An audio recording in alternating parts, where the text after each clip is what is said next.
नमस्कार, मैं हूं आपकी दोस्त कस्तूरी।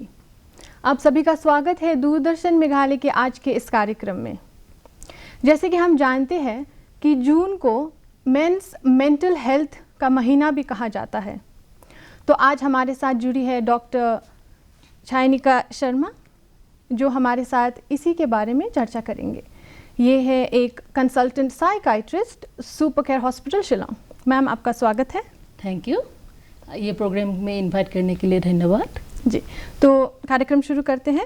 Yes. और कार्यक्रम का पहला सवाल ये है कि पुरुष के मानसिक स्वास्थ्य के 4-5 तथ्य या फैक्ट से हम अपना वार्तालाप शुरू करते हैं। जी। तो एक हेल्दी और प्रोडक्टिव ज़िंदगी जीने के लिए मानसिक और शारीरिक रूप से स्वस्थ होना बहुत ज़रूरी होता है।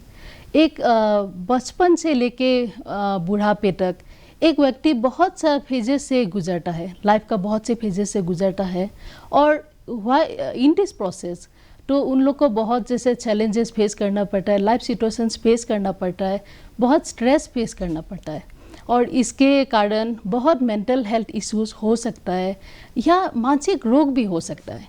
जैसे शरीर का बीमारी होता है, कोई भी अंग का बीमार हो सकता है, वैसे ब्रेन का भी बीमार हो सकता है, जिसको हम लोग मानसिक रोग बोलते हैं।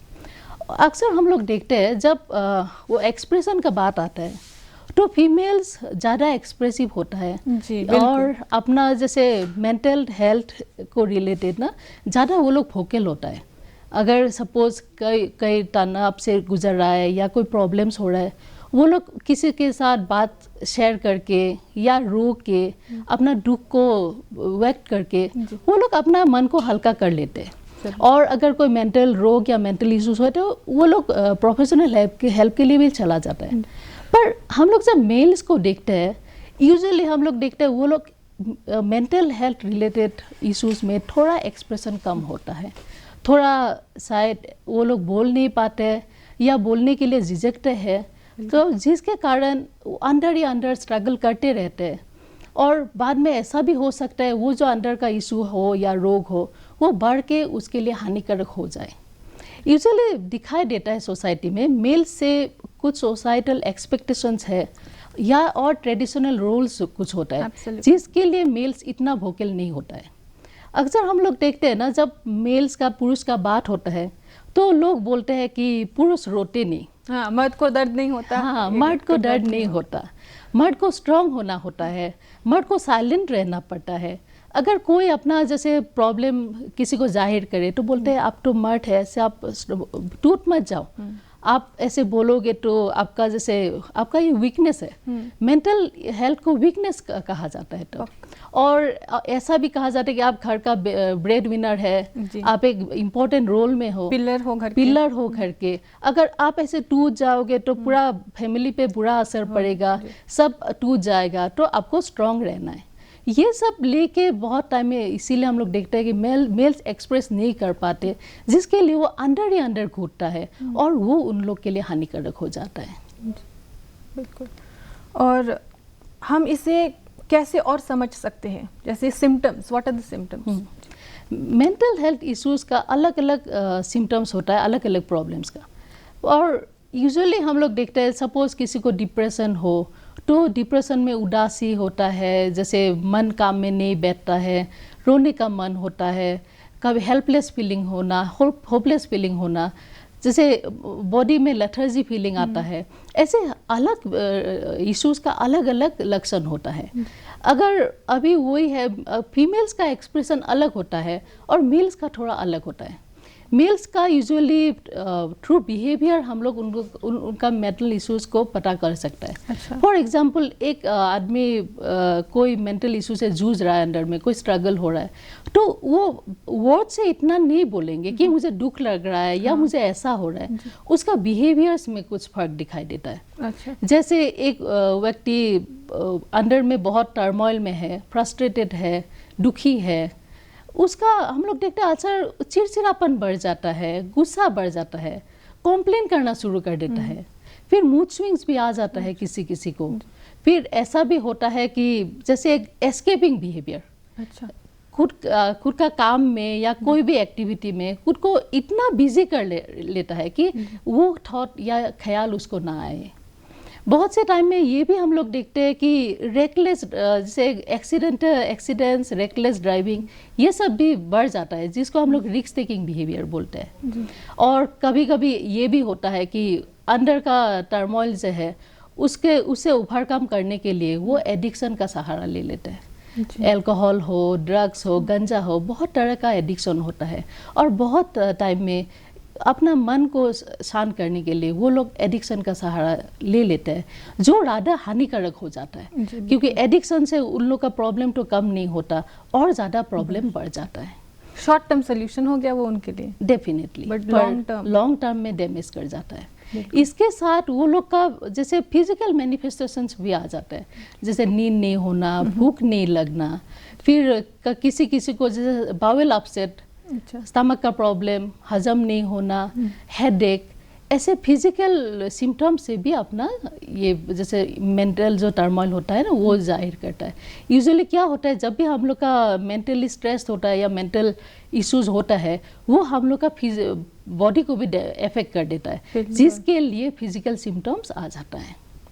It's all connected, all connected. अगर मेंटली हमारा कोई प्रॉब्लम चल रहा है तो फिजिकली भी वो दिखा देता है कि कुछ ना कुछ प्रॉब्लम है। Body and mind are interconnected. Perfect. जैसे आपने कहा कि मेल्स अपने काम में व्यस्त हो जाते हैं टू ओवरकम डिप्रेशन, तो क्या वो एक अच्छी चीज़ है या अच्छी चीज़ नहीं है कि यू बीइंग बिजी हो रहे हो तो भूल रहे हो, अच्छी बात है या नहीं? अगर हम देखेंगे ना, मेल्स यूजुअली अगर कुछ छोटा मोटा लाइफ का प्रॉब्लम्स होता है, जैसे because of the societal expectation और बहुत कारण से वो लोग एक्सप्रेस नहीं करते, तो वो लोग इनिशियल स्टेज में ना खुद उसको ओवरकम करने के लिए कोशिश करता है। तो उसके लिए जो लाइफ स्किल्स होता है ना, हम लोग का कोपिंग मैकेनिज्म होता है, डिसीजन टेकिंग कैपेसिटी होता है, इसीलिए वो लोग अपना लाइफ स्किल्स को यूज़ करके उसको ओवरकम करने को कोशिश करता है। ये इसका पॉजिटिव इम्पैक्ट होता है कि लाइफ का जैसे लाइफ में छोटा मोटा जो प्रॉब्लम्स आता है वो लोग इजीली ओवरकम कर लेते हैं, क्योंकि खुद का कोशिश से अपना लाइफ स्किल्स को वो लोग स्ट्रॉन्ग कर लेता है। जी बिल्कुल। और हम उनके लिए क्या कर सकते हैं, क्या सपोर्ट उनको चाहिए?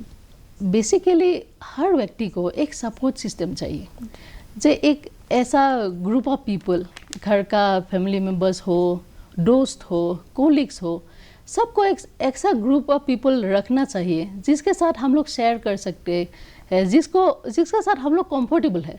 जैसे बोल दे के मन को अच्छा लगा, उन लोग से कुछ अच्छा सलाह मिल गया कि खुद का प्रॉब्लम हम लोग हैंडल कर पाए। सबको ना एक ऐसा सपोर्टिव ग्रुप बनाने के लिए एनकरेज करना चाहिए। इसके अलावा जो भी हम लोग का आस पड़ोस का अपना लोग होता है, उन लोग को अच्छी तरह ऑब्जर्व करना चाहिए, क्योंकि बहुत टाइम में उन लोग का बिहेवियर्स के थ्रू या उन लोग का कोई सेंस के थ्रू हम लोग उसके अंदर का सिचुएशन को, अंदर का स्टेट को समझ पाएंगे।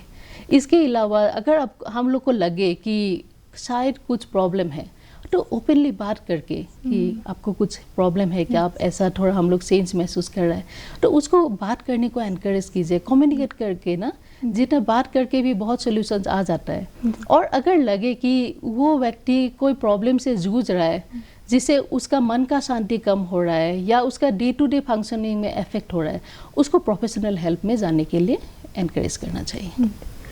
तो क्या मेल्स में प्रोफेशनल हेल्प लेने की इच्छा रहती है या उनको लगता है कि नहीं मैं खुद कर लूँगा? इनिशियल स्टेज में तो जैसे मैं बोला, अपना लाइफ स्किल्स को यूज़ करके, कोपिंग मैकेनिज्म यूज़ करके वो लोग डेफिनेटली पहले खुद कोशिश करते हैं। और जब नहीं होता है, बहुत मेल्स तो प्रोफेशनल हेल्प के लिए आजकल वो आगे आ जाता है। तो एक आदमी को कैसे पता चलता है कि मुझे अब प्रोफेशनल हेल्प की ज़रूरत है?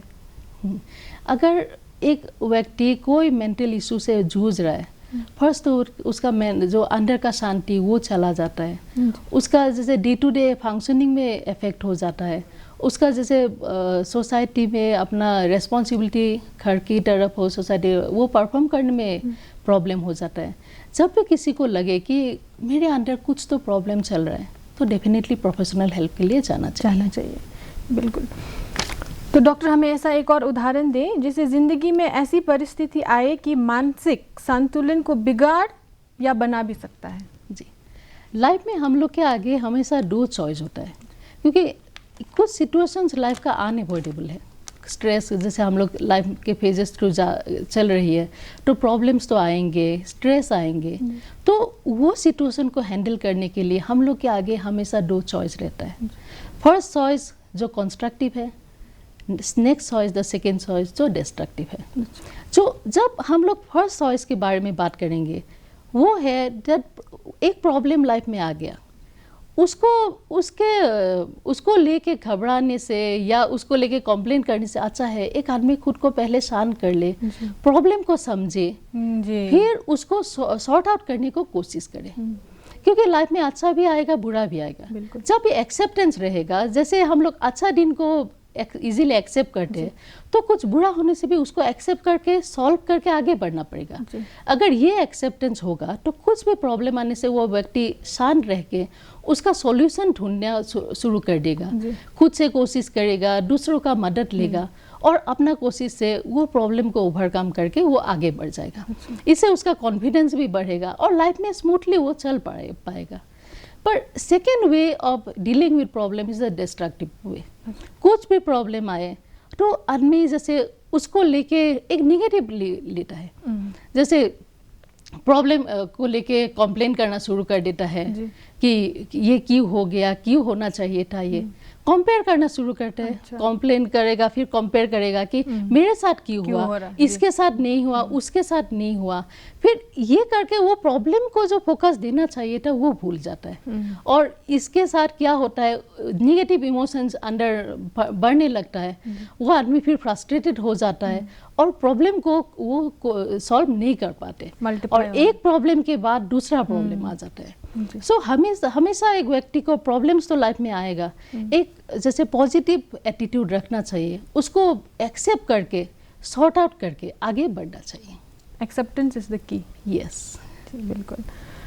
तो एक माता पिता के रोल अपने बच्चे को मानसिक और शारीरिक स्वास्थ्य बनाए रखने के लिए क्या करना चाहिए एक माता पिता को? एक बच्चा के लाइफ में माता पिता का बहुत इम्पोर्टेंट रोल होता है और एक माता पिता को बच्चे को समझना बहुत ज़रूरी होता है, बच्चा को जानना बहुत ज़रूरी होता है। आजकल हम लोग अक्सर देखते हैं कि बच्चा माँ बाप बच्चे के साथ रहते हैं पर अपना मोबाइल के साथ हो या अपना काम के साथ बिजी रहते हैं कि बच्चा को ध्यान नहीं दे पाते। तो हर पेरेंट्स को बच्चा को क्वालिटी टाइम देना चाहिए। क्वालिटी टाइम माने बच्चा के साथ इन्वॉल्व होना चाहिए, बच्चा को समझे, सुने, बच्चा का कुछ बोल रहा है अच्छी तरह सुने, बच्चा को ऑब्जर्व करे। इससे क्या होगा, बच्चा का बिहेवियर से, उसका काम, इससे माँ बाप को बच्चा का हर बात पता चलेगा। क्योंकि एक छोटा बच्चा बहुत टाइम में एक्सप्रेस नहीं कर पाते पर उसका एक्टिविटीज़ में खेल कूद से हो या ड्राइंग से हो, उसका गाना हो, ये सबसे बहुत बात कह जाता है। इसीलिए पेरेंट्स के लिए बहुत ज़रूरी है बच्चा को अच्छी तरह ऑब्जर्व करे, उसे सुने, let them speak and just listen. इससे जैसे बच्चा के बारे में पता चलता है। इसके साथ बच्चा के साथ अच्छा कम्युनिकेशन करना बहुत ज़रूरी होता है। बच्चा को हर वक्त में अगर कोई गलती भी करे तो मना करने के टाइम में क्यों मना किया, क्या सही है, क्या गलत है, ये सब हर मोड़ में सिखाते जाना चाहिए ताकि ये बच्चा बड़ा होकर एक स्ट्रॉन्ग पर्सनैलिटी बने। और एक बात ज़रूरी है कि बच्चा अगर कोई गलती करे तो निगेटिवली रिएक्ट करने से अच्छा है बच्चा को बैठा के बच्चे के साथ बात करके तो बच्चा को समझ दे कि क्यों ये किया और फिर अपना इनपुट दे के बच्चा को सुधारे। क्योंकि एक बच्चा को अगर पेरेंट्स का अच्छा गाइडेंस मिलता है तो वो बच्चा लाइफ में बहुत अलग हो सकता है। बहुत टाइम में देखते हैं कि पेरेंट्स बच्चा के ऊपर अपना जो मर्जी है वो थोपता रहता है, एक्सपेक्टेशंस बहुत ज़्यादा होता है। जैसे ये बच्चा के लिए ज़्यादा हानिकारक होता है। बच्चा को भी समझे, उसका लाइक डिसलाइक को समझे, उसका पर्सनल स्पेस को रेस्पेक्ट करे ताकि वो जब बच्चा बड़ा हो वो एक कॉन्फिडेंट इंडिपेंडेंट बच्चा हो। आपने ये कहा तो एडोलेसेंस, उसमें आई थिंक कि ज़्यादा बात करनी चाहिए क्योंकि वो एक एज है जहाँ लोग कंफ्यूज हो जाते हैं क्या चल रहा है मेरे बॉडी के साथ, मेरे मेंटल हेल्थ के साथ, तो उनको कैसे हम गाइड कर सकते हैं? एडोलेसेंस एक फेज है जब एक बच्चा के एज में ना, जब टीनेज के टीनेज में बहुत चेंजेस आना शुरू हो जाता है, उसको फिजिकली मेंटली बहुत चेंज आता है उस फेज में। और उस फेज में एक बच्चा अपने आप को जैसे बड़ा होता है ना, अपने आप को एडल्ट जैसा महसूस करना शुरू करता है। तो उसका जैसे अगर हम लोग एक्सपीरियंस देखेंगे वो सब तो नहीं है, पर खुद को एडल्ट महसूस करता है। वो एज में अगर पेरेंट्स बच्चा को हैंडल करना नहीं जानेंगे तो बच्चा जैसे दूसरा तरीका जैसे जो उसको नहीं करना चाहिए वो भी कर सकता है, या बाहर का लोगों को जाके वो विश्वास करना शुरू कर सकता है। इसीलिए एडोलेसेंट एक एज है जिसमें पेरेंट्स को बहुत बहुत केयरफुली हैंडल करना चाहिए। उस टाइम में बच्चा के साथ एक दोस्ती बढ़ाना चाहिए, बच्चा को अच्छी तरह हर बात में ना कम्युनिकेशन बहुत बढ़ाना चाहिए, बात करते रहना चाहिए, ताकि बच्चा के मन में क्या चल रहा है, बच्चा के लाइफ में क्या चल रहा है, पेरेंट्स को पता हो। और उस एज में जैसे पेरेंट्स को ज़्यादा जैसे अपना रूल्स रेगुलेशन उसमें नहीं थोपना चाहिए, राधा एक थ्रू डिस्कशन उसको समझाना चाहिए।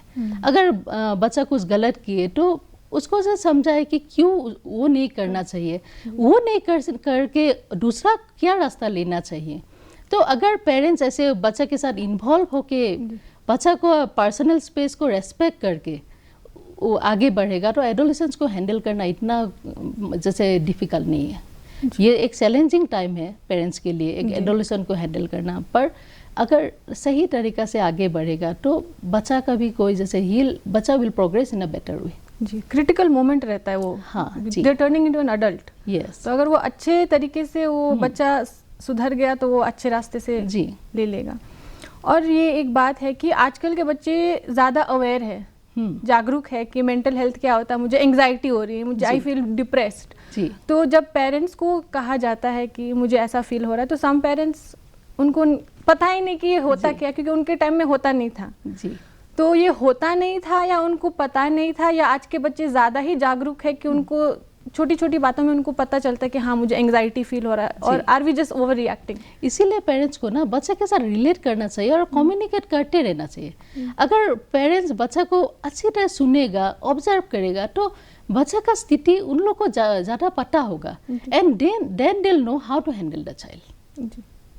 और क्या पेरेंट्स कुछ ऐसे कर सकते हैं टू अंडरस्टैंड कि बच्चा का हाँ चलता है, एंग्जाइटी है सच्ची में? और कभी कभी ऐसे भी कहा जाता है कि डिप्रेशन और एंग्जाइटी तो बस अमीर आदमी के बीमारी है, एवरेज आदमी को होता नहीं है। ये एक मीथ है।